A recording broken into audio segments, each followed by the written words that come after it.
Shout out to Ellum on Patreon for 13 months of support. Get weekly goods, tutorial files, mockups, templates, items from my store, and more, as well as supporting the free tutorials on this channel. Check out my Patreon in the description below. What's up guys, Qehzy or Noah here, bringing you guys another tutorial. Today I'm going to be showing you how to create 3D facets in Cinema 4D.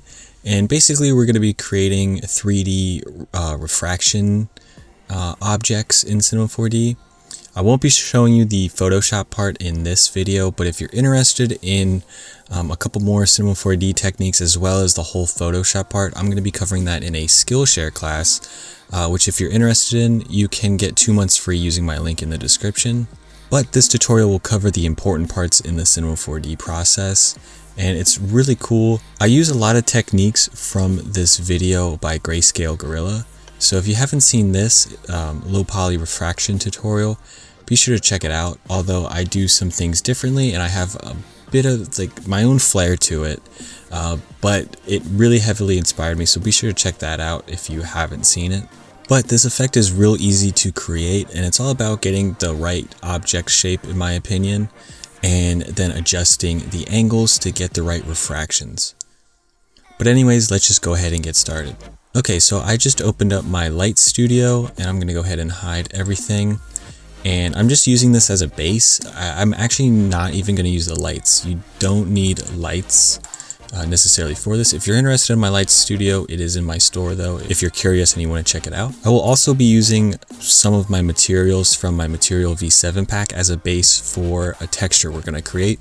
But that's also not necessary for this tutorial. You can really use any material, but we'll cover that when we get there. Also, if you're interested in the Cinema 4D file or PSD file, it is available on my Patreon, and the Cinema 4D file will be available to download for free if this video hits 100 likes. But anyways, let's go ahead and create our shape. So we're gonna go to the objects and get a platonic. I'm in a camera right now, so I'm just gonna adjust the camera to kind of make this central. Or a little more central. And on the platonic, we want to leave the segments at 1, and you can mess with the type. I'm going to leave it as the default, and maybe bump up the size just a little bit, so like 124 for me. Let's go to the displacer and get that, drop that into the platonic. And if we go to shading and hit the drop down, we can select noise. Go back to object and let's increase the height to 50, and we should see something there. Yeah, so we get a slight distortion. You could actually go to the platonic and bump up the segments and mess with the displacer even more. Maybe just keep going like that, and you can get a shape that way. But in this tutorial, I'm going to be doing it a different way. So we're just going to leave it out 1 segment and then the displacer just at 50, and it'll be a minimal displace effect, but it will have some difference in the final product. You could also add things like a bend or a twist. Sometimes a twist can look pretty cool if we just pop that in, fit to parent, maybe increase it a bit. It might look pretty neat, but I'm gonna hide it for now. Maybe we'll check it as we add things. But the big important thing we want to add is in MoGraph and MoExtrude. And we want to pop that into the platonic as well, and you can see we get some extruding polygons from our shape. Now I'm just going to go ahead and hide that twist real quick, and on the extrude here, we want to change the transform from root to per step, and increase the steps to 15. At the end of this tutorial, when you're done following along, you could come back to this and mess with some of these settings. So you could go to from root and mess with these steps, and it will give you different styles and different looks. But now we want to go to MoGraph Effector and get a random effector. And since we had the MoExtrude selected, it will automatically apply that to the MoExtrude. Let's go to the parameters of this and change these up a bit, because this is a little too much. So for X, we want to bump down to somewhere like 20. Y will go to 0, and then go just a few negative to offset it. Maybe -6. Let's bump this down to about 17. And this last one will make something small like 3. There we go. And you could also come here and check rotation and mess with this a little bit, you'll notice it really starts to curve and get wonky. So you'd want to be very sparing with this. Maybe like go 2, 5, 2, something like that. Like you don't want to go too crazy or it gets too curvy. And personally, I don't want any rotation for this. I want all the straight edges and things. Now this is basically what our shape's going to be looking like, so we can start to move it around here and see if we can get a better looking version of this. I'm thinking this rotation here looks pretty good. Maybe bring it up a bit. We could also apply things like the twist. It probably could look good on this one, but I'm going to just leave it hidden. We could go to the displacer, go to shading, and change these settings. Maybe we pop in a Voronoi 3 instead. That'll give us a different look. And things like that. You can mess around with this a little more. I'm just going to leave it as is. But I'm encouraging you guys to experiment and mess around to get different looking shapes for your own project.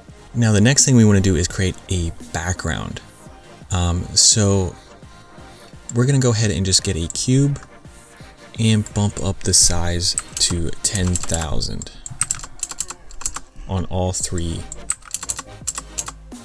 sides. So X, Y, and Z, all 10,000. So this is big and encompasses everything. And I'm gonna go to my materials pack and I'm gonna get a paint material that I have. This one here, Splatter 2. And you can go ahead and get any colored material. It could be paint splatter, it could be whatever. Just get something with multiple colors. And I'm going to come into this material and I'm actually going to hide everything. And then this is already on a layer. But if you load in a colorful image and then go to the drop down and then hit layer, it'll put it in a layer for you. And then you can click the little thumbnail and we can come in here. I'm going to uncheck the distort and then go to effect, transform. I'm going to set the angle to 37 and then the middle scale I'm going to bump from 1 to 100 and we'll get these streaky lines. And we just want to pop that onto the background. And this will bring the color out of our shape then once we add the transparent / reflective material to our object. Speaking of which, that's the material we want to create next. So let's go ahead to create new material, open it up, uncheck color, uncheck reflectance for now, and check transparency. And I set this to about 1.3. You can go between like 1.1 and like maybe 1.8. I haven't gone that high, but you can mess around with this number and choose something you like. And if we were to put this on our object here and give it a render real quick, I'm just going to do a corner here because for me this render takes forever. If we put that on here, and I'm actually going to need to make my lights visible, so I'm going to bring back the lighting so it renders. And if we render a piece of this, like this corner maybe, you can see it's sort of the effect we're going to get.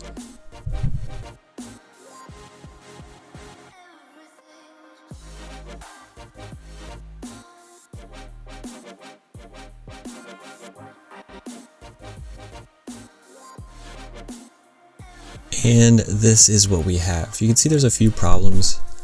The material isn't looking very clear right now. It's very noisy, and you can still see the background. The background though is an easy fix. We just go to our cube here, right click, go to render tags and compositing, and then uncheck scene by camera. So the object will pick up the background color, but the background won't render, which is what we want. And if we go to our render settings, there's a few things we want to change. So in options, bump up the reflection depth to 10 or just increase the number. And then anti-aliasing, we want to bump to best. And this might really increase your render time. So be warned, but it'll make it a lot better. And hopefully we won't have the awful noisy render. Now you could render it now and be pretty happy, And you could create a bunch of them with different materials as the background, mix up your colors, etc, etc. But I took this transparent material and duplicated it, and so I would render this version out here, keep the same shape, and then come in and make a new material with this duplicated transparent material. Come to reflectance, check that, and on the default specular, come down to the layer color, texture, effects, and then spectral. Click on the little thumbnail we have here, and you can see we get this spectral, and you can kind of see it on our practice material here, or our preview material. And we want to come in here and change some of these settings. So first of all, let's bump up the intensity to about 600, and then the variation to about 200. And the intensity will just make the color more brighter and more apparent. And the variation you won't notice until you change the out of range type to tiling. Or you could do mirror. Completely up to you. I believe I went with tiling. And then you have all these colors down here, and I think they're pretty ugly for the most part. So we're going to come in here and change them and create our own. And we're actually going to create 7. So right now we have 5. So let's kind of space these out. And I'm going to just add 2 more. And I have all these written down in hex codes. So the first one is going to be B5F3FF. Next one is D152FF. Then FF 7373.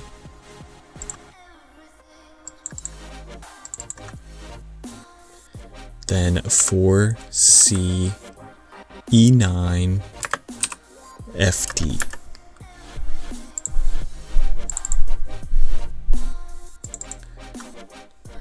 Next we got 6400CF. Second to last we have D8 E65E. And finally 73D6E6. There we go. That is our spectral.